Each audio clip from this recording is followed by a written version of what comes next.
Бул жак меню.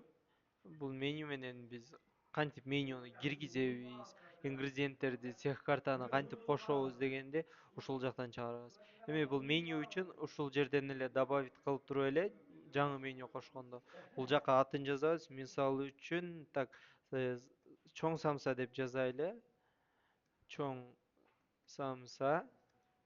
Буну деген кандай тамактардын түрү сиз алгач категория жактан кошуп аласыз, ошолорго киргизесиз. Мисалы, экинчи блюдо, так чоң самсанын акчасы канча? 200 сомдон дейли.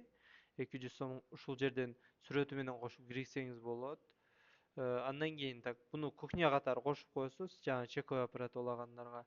Бул кайсыл кухняда, анан ингредиент кошосуз. Эми ингредиент кошкондо буга деген биринчи эле эт кетет.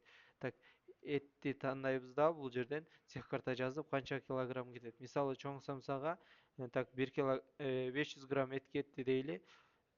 0,5 деп коебуз. Ошондо 500 грамм эт катары кире берет. Дагы плюс добавить ингредиент ошондой эле буга пыяз кетет.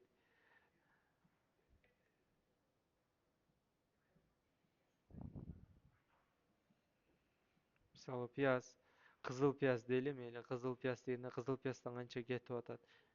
Мисалы 0,3 дейли, 300 грамм кетти. Ошол сыяктуу кошуп ар бирин киргизе бересиздер.